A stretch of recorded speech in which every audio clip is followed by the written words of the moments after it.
Hello Aries, Sun, Moon, Rising, and Venus signs. Kamusta kayo? Sana po ay nasa mabuti kayong kalagayan. Welcome back po sa Star Tarot. Kung bago kayo rito, welcome din kayo. Thank you sa inyong support. I truly appreciate it. God bless you all. Tingnan natin ang mga messages ni Aries.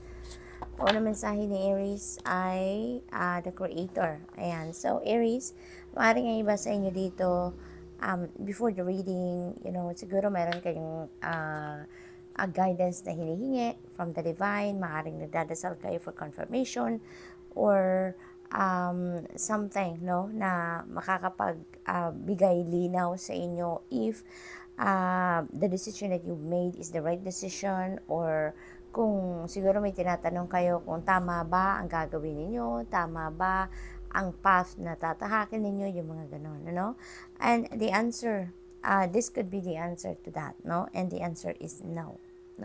Yung ganon. So, depende sa inyong sitwasyon. If this message resonates with you, then take it. If not, then don't take it. Because ibig sabihin yan, hindi yan ang para sa iyo. Okay? So, it may or may not resonate. Okay? For some of you. So, we have the Hermit energy. Ayan. So, this is about healing. This is about inner work.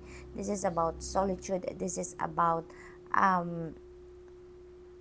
detaching yourself temporarily from whatever it is that causing you stress, from whatever it is that you are focusing on, para kayo ay makapagmuni-muni, para kayo ay makapag-isip-isip, maaari din na may mga divine guidance na binibigay sa inyo, pero hindi ninyo yan na-access because maybe you are too busy, Kaya, inaanyayahan kayo na mag-solitude kayo, inaanyayahan kayo na mag-step back muna kayo ng kahit saglit lang sa kung ano ang pinagkakabisihan ninyo ng sa gayon, mapag-isip-isipan at mapagmuni-munihan ninyo ang inyong mga sitwasyon. Okay?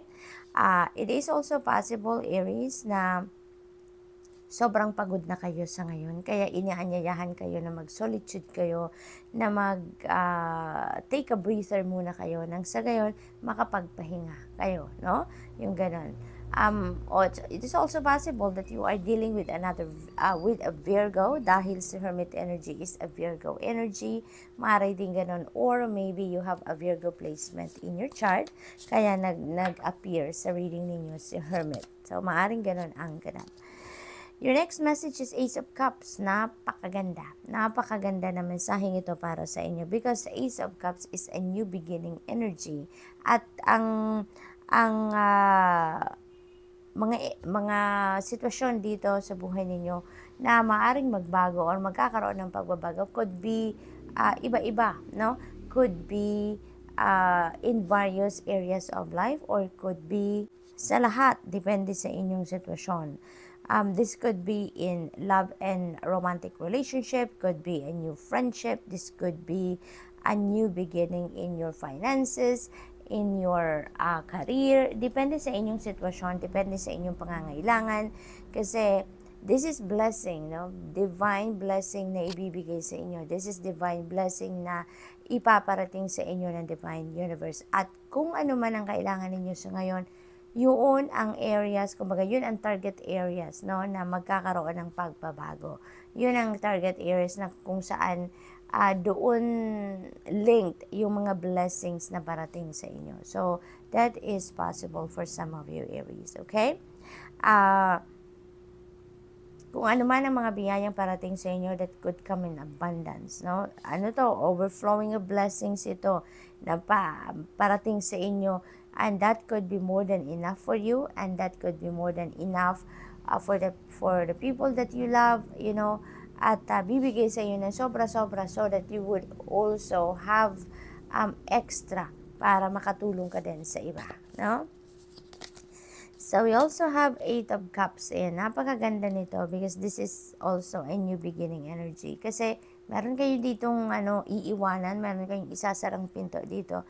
And you are heading towards a different path. You are heading towards a new situation dito, Magsasara kayo ng pinto, magsasara kayo ng chapter sa ibang parte ng buhay ninyo. You're going to start fresh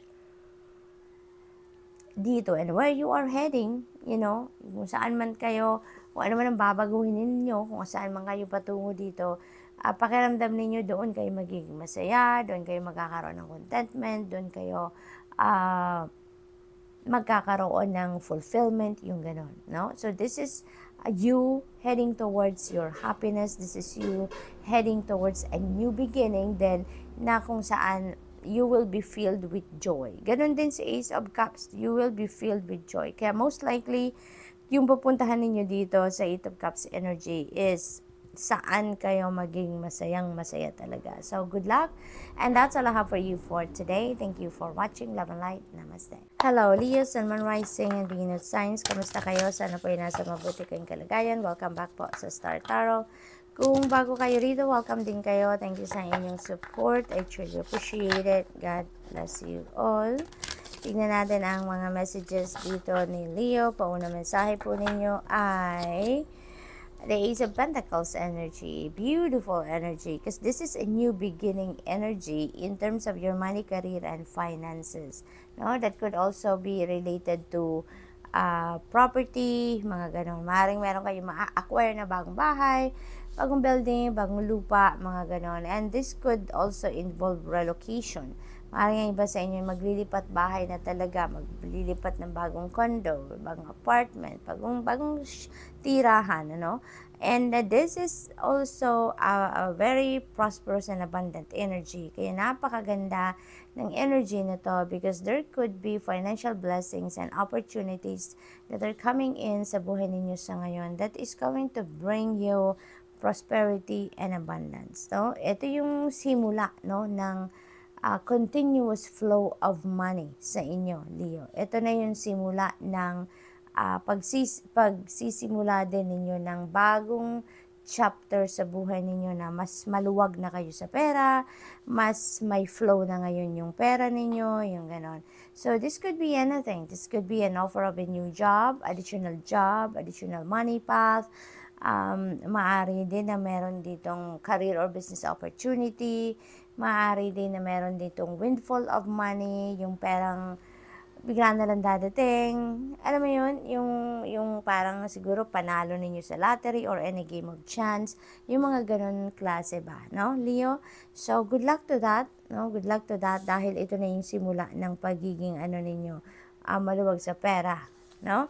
Yung meron na kayong kasiguruhan kung saan kayo kukuha ng pera, in some areas dahil meron din windfall of money. So, yun, hindi naman ninyo yun inaasahan. So, your money could come from different sources ngayon, Leo, no? So, we have Queen of Wands. Ayan. This is also abundance, no? Si Queen of Wands. This is also abundance. This could also be like promotion sa trabaho, maaaring ganun din ang ganap dito. Maaaring malalagay na kayo ngayon sa mas mataas na posisyon sa trabaho, maaaring there's more money talaga dyan dahil syempre mapopromote. That could be also leadership role, no? Maaaring magiging supervisor na kayo, magiging manager na kayo, boss, mga ganon, no? Maaaring ganon ang ganap. Laser focus din si Leo sa ngayon. Kung saan kayo patungo ngayon, ano man yung path na tinatahak ninyo ngayon, you are reaching your goal ngayon, you know, papunta kayo sa tagumpay, no? Papunta kayo sa tagumpay because there will be more focus, there will be more determination, maano kayo ngayon, laser focused kayo sa ngayon, ano? So, what else? We have Seven of Wands. Ayan, so dito naman sa Seven of Wands, this could be a situation wherein you need to activate your courage and inner strength, okay? Kasi maaaring meron mga challenges, maaaring meron dito mga humps and bumps na maaari kayong ma-encounter, maaari ninyong makita at this time, no? Pero normal lang naman sa buhay, hindi ba? Ang challenges, Leo. That is part of life, that is part of our spiritual journey. Kaya ano yan, kayang-kaya ninyo yan. Tsaka wala naman binibigay sa atin ng mga challenges na hindi natin kayang solusyonan. Kaya all you need to do here is continue to focus on what you are doing At saka, wag kayong babali, kumbaga, no? Do not give in to the challenges itself. But when the challenges comes, alam niyo na kung ano ang dapat gawin. Focus on what you can do to get out of that challenges. Kung paano ninyo masusolusyonan, kung paano kayo makakalabas sa mga obstacles na yan, ano? So, tingnan natin kung ano pa ang ganap. We have King of Pentacles. So, napakaswerte talaga ninyo pagdating sa inyong pangkapirahang aspeto, sa inyong money, career, and finances. Si King of Pentacles energy is about wealth, no? Ibig sabihin yan, parang mababalot kayo dito ng energy of wealth. You will be surrounded with wealth. Maaring meron talagang malaking opportunity dito, financial opportunity na parating sa inyo, financial blessings. Kasi si King of Pentacles naghahati dito ng energy of prosperity and abundance din. Kaya maaring may mga lucrative job offer dito, lucrative financial opportunities, or maaari din talaga na you will be promoted, into a leadership role dito, wherein yan ang maghahatid sa inyo or magbubukas sa inyo ng isang napaka bonggang-bonggang money path. Kasi maaaring napakalaki ng benefits ninyo dito, napakalaki ng sahod ninyo dito, maaaring ganong klaseng energy ngayon ang ma-attract ninyo towards you. Kaya this is really a beautiful energy, no? Pagdating sa money, career, and finances. You could be stable na din sa ngayon, sa trabaho, maaring ganon, or sa negosyo, or kung ano man ang source of income ninyo, maaring very na kayo dyan, very stable na kayo, no? So, good luck, Leo, and that's all I have for you for today. Thank you for watching. Love and light. Namaste. Hello, Sagittarius, Sun, Moon, Rising, and Venus signs. Kamusta kayo? Sana po nasa mabuti kayong kaligayan. Welcome back po sa Star Tarot. Kung bago kayo dito, welcome din kayo. Thank you sa inyong support. I truly appreciate it. God bless you all. Tignan natin ang mga messages ni Sag. Kung ano mensahe ninyo? 7 of Pentacles energy. So, there is so much potential dito na magtagumpay kayo sa kung ano man ang inyong hinihintay, no? Kasi parang, na kayo dito, you have planted seeds na dito and you have cultivated it, you have nurtured it, no? Naghihintay na lang kayo dito ng bunga.